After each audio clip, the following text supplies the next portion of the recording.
Let's talk about the UFC rankings, the more important rankings, the Sandbox MMA rankings. We're doing a quick rankings update for you for the UFC Edmonton card. Not too much changed here. A lot of the favorites ended up winning. Say favorites ended up winning. A lot of the higher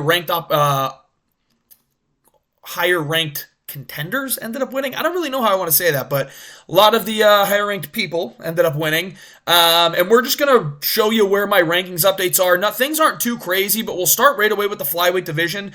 Brandon Moreno, big win over Amir Albazi. He stays where he is. Reason why, his last fight, he was against Brandon Royval, and he did lose. Royval also had another win after that against what I think is better competition in Tatsuro Taira, so he's staying at 1. Moreno staying at 2.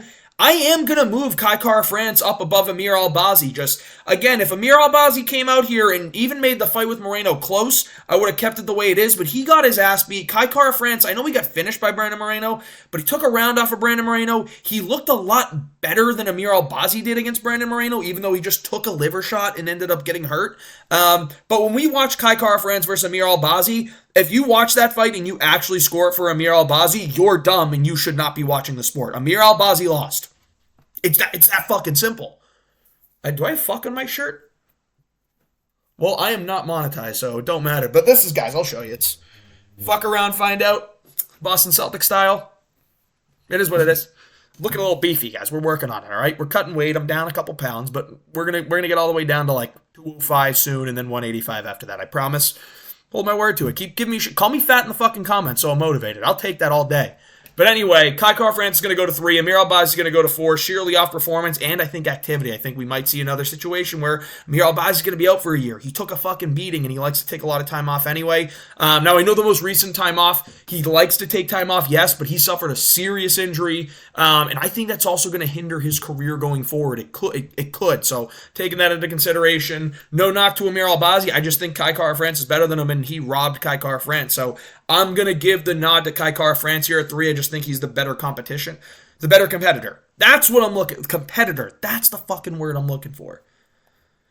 But yeah, so that's flyweight. The next fight, Erin Blanchfield, Rose Namajunas. Let's just go over there really quick. We'll do the women's flyweight division. Erin Blanchfield stays where she is because I don't think she beat Rose, but it is what it is. She beat Rose apparently. I don't know what fight everyone else was watching. I don't know why I'm like the standalone guy to think this. Like, I get it, I had money on it, but like, fuck them. Like, I'm already over it. I don't give a shit. I keep watching round 4. I watched it 2 times after watching it live, just to not, like, to think I'm crazy. See if I'm crazy or not. The way I'm mumbling right now makes me feel like I'm fucking crazy, but yeah, I keep giving it to Rose. I don't know. That's just, I think that was the right way to score the fight, but it is what it is. Let's not harp on it anymore because I'm just going to my blood pressure's going to go up, okay? Erin Blanchfield's going to stay at 3. Deserves to stay in her spot. She doesn't jump against Manon Fiorot or Alexa Grasso. 2 people ranked above her, that should be. Macy Barber's going to stay there at 4. I'm going to jump Natalia Silva above Rose Namajunas. I'm sick of Rose Namajunas, man. She's not as good as she used to be. Like, she is focused on making things too pretty. She's pulling the Corey Sandhagen where she has the skill, but she just doesn't let it go, and she's working too hard on being technical and pretty that she's losing rounds because of it. You're going to lose a spot here. Natalia Silva looked far more impressive in her last performance than Rose just did in her last 3. So I'm going to go with Natalia Silva above her here. She's coming off a win. Rose is coming off a loss. I don't think Erin Blanchfield is that good. So I think Jessica Andrade, while she lost to Erin Blanchfield, I think it's a tougher fight than Erin Blanchfield is, if I'm being brutally honest. I just think there's more finishing power from Jessica Andrade, especially with Natalia Silva's style, where she's not going to try and implement grappling. She's going to stand on the feet the whole time. And that's like the bread and butter for Jessica Andrade. She wants to hit you hard. Whereas Rose Namajunas wants to win the outside foot battle and tap at your leg and throw a jab, throw another jab, slip, throw a right hand. And that's the volume for like the whole fucking round. It's crazy. I don't know where my Rose has gone. I don't know. Fuck you, Pat Barry. I'm going to blame you, you fucking creep. But Rose goes up 1. Rose goes down 1 because she sucks. I'm over the Rose train, bro. I'm done with it. Just because she had a head kick and Rogan goes, oh my god, unbelievable. Rose Namajunas lights up the booth every time. I'm sick of it. I love Rogan, guys. I literally do a Rogan impression. I call out, I call out Rogan for glazing, not because I don't like him, just because I fucking call people out when I see things how I see them. I love Rogan, dude. Loved his 2 interviews that he did back to back with Trump and JD Vance. But like, and I agree a lot with what Rogan says. But when it comes to some of the UFC stuff he says, I'm like, dude, you sound like the guy that's just reading through shit on Instagram and being like, oh, that's the popular thing to say. Rose lights up the booth. And I know when you're in the booth, Joe, and Rose fights, she manages to perform better. But like when you watch her and she's not, and Joe Rogan's not in the booth, it's not a pay-per-view, except for the fucking Esparza fight. That was awful. She just doesn't do shit, bro. She literally doesn't do shit. I'm sick of it. So Rose is going down, Natalia Silva's going up. It's my rankings. Fuck off. If you want the UFC rankings, go to the UFC rankings. You want the real rankings, this is where you come. Fuck around, find out. But the other people on this, other women on this card that might have a little bit of fluctuation in their division, Jasmine Jasudavicius and Ariana De Silva just flip. Yeah, I think the first round was competitive, but once it got to the ground, Jasmine Jasudavicius just showed she's better. Got the submission win. She gets to jump up that spot. I don't want to put her above Karine or Tracy or Cortez yet, but it's time for Jasmine Jasudavicius to really fight in that top 10 to find out where she really stands. So just those two flip. I think it's logical. I think it makes a lot of sense. We're going to move on to... Is there another division? Yes, just the heavyweights. I'd love to put Yusuf Zalal in the rankings, but I can't. Like, Montel Jackson deserved it. So we're going to go over to heavyweight just to round this thing out. A couple of fat guys fought this weekend. I don't know if you saw the boring-ass decision, but there's a lot of changes. Jonata Diaz is going to take the spot of Rodrigo Nascimento. I just think Jonata Diaz is good. He didn't even end up fighting this weekend, and he still passed Rodrigo Nascimento. Nascimento sucks, dude. Like, let's just check real quick who he fought to get in the rankings. Let's just... see if they're even still in the UFC. Because it could be Arlovsky in here. He lost to Romanov. He got knocked out by Derek Lewis. He decisioned back-to-back-to-back, 2 splits and a unanimous. Unanimous over Dontel Mays got him into the rankings.